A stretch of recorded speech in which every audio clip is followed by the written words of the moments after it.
Today we're delving deep into one of anime's most sinister characters, Hisoka.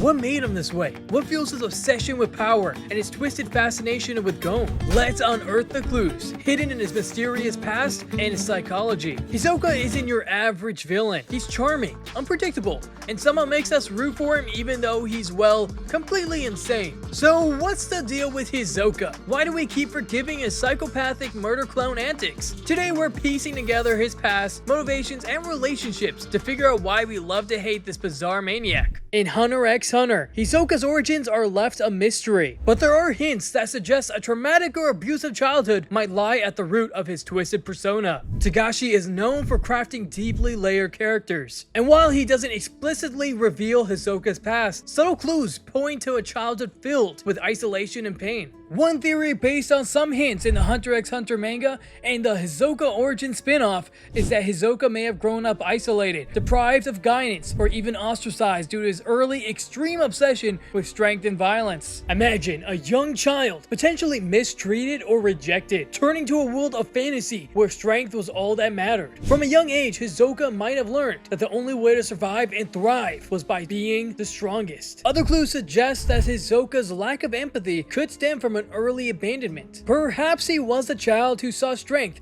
as his only source of power, his only tool for validation in a world that showed him no kindness. This could explain his disdain for weakness and his relentless pursuit of worthy opponents to play with. Hisoka's early years, though unconfirmed, likely set him on a path to becoming a thrill-seeking, morally detached predator. Now, Hisoka's fighting style is as ridiculous as it is terrifying. Bungee Gum has the properties of both rubber and gum, which, side note, was inspired by literal candy he had as a child. But somehow, Hisoka turns this into one of the deadliest techniques in the series. He fights with the flair of a street magician who ended up turning the balloon animals into murderous weapons. For Hisoka, it's not just about winning, it's about putting on a show. He'll toy with his opponent, dragging out the fight just to see their reaction. Like an evil Willy Wonka baiting the kids with his Bungee Gum candy. Hisoka's goal is to turn every battle into his own twisted one-man circus. And then there's Gon, Hisoka's favorite project. Now, usually mentors try to help their proteges out of the goodness of their hearts. But for Hisoka, Gon isn't a student or a friend. He's like a work in progress for Hisoka, to check on every few months and go, is he strong enough to slaughter yet? It's questionable mentoring to say the least. Gon represents potential to Hisoka, a little bundle of energy that might one day be strong enough to challenge him. It's like Hisoka's playing a really messed up version of Pokemon, except he trains his Pokemon so he can beat them up senseless himself later. It's both flattering and terrifying, like getting a job from Hannibal Lecter. Now, where does Hisoka land on the morality scale? Is he evil? Or is he just very, very flexible with his values? Technically, Hisoka is neither good nor evil. He's more of an equal opportunity sociopath. If you're interesting, he'll fight you. If you're boring, well, you're dead weight. Literally. Hisoka is loyal to one thing only, his own twisted goal of entertainment. He's like that friend who only shows up when there's drama and then leaves before the dust settles. He'll join you on a mission if he thinks it'll be fun, but if he ever gets bored, well, good luck staying alive. This guy's moral compass is so broken it's probably pointing south just because it's more edgy. One of Hisoka's most memorable arcs is his alliance with and betrayal of the Phantom Troupe.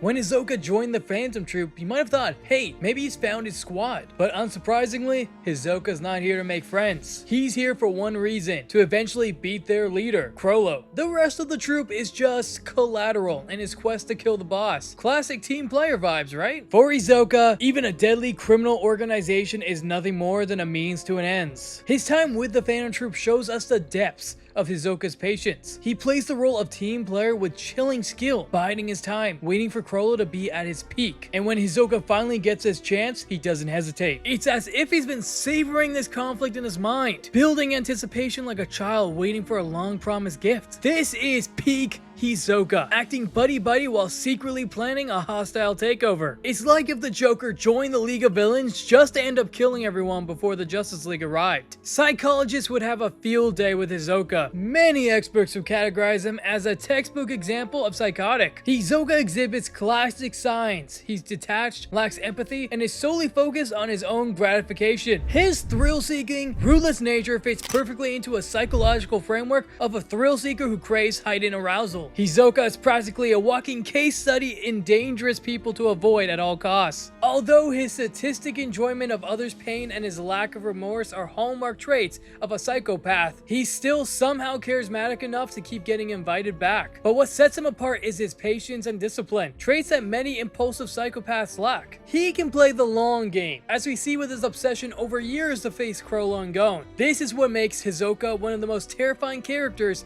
in Hunter x Hunter. For Hisoka, power isn't about ruling or dominating, it's about the rush. To him, every battle is a ticket to the ultimate amusement park ride. If his opponent's strong, he's thrilled. If they're weak, he's bored out of his mind. In other words, he's every adrenaline junkie who's ever lived cranked up to 100. He wants to dominate, but only if his opponents are worthy. Weakness disgusts him, and it's why he has no qualms about betraying or abandoning allies if they don't meet his standards. His obsession with power isn't about fame or riches. It's about satisfaction, the fulfillment he feels when he's pushed himself and his adversaries to their limits. Hisoka's need for control over his own fate and his desire to challenge destiny, as seen in his numerous death-defying battles, paint him as a man who seeks power not over others, but over the very rules of life and death. This is why he continues to grow stronger, seeking out the rare thrill of being truly outmatched, knowing he'll come out victorious or die satisfied. To conclude, Hisoka is a masterpiece of complexity, a terrifying clown who embodies chaos and sadistic artistry. His lack of backstory combined with his obsession with power and lack of empathy make him one of Hunter x Hunter's most chilling figures. He's not bound by traditional morals, only by his quest for excitement in a world where his life itself is a gamble he's willing to stake every day. So what do you think? Is Hisoka the ultimate villain, or simply a force of nature within the world of Hunter x Hunter? Let us know in the comments, and make sure to subscribe for more deep dives into anime's most intriguing characters. Until next time, remember, not every monster has a tragic backstory. Some are born simply to be terrifying.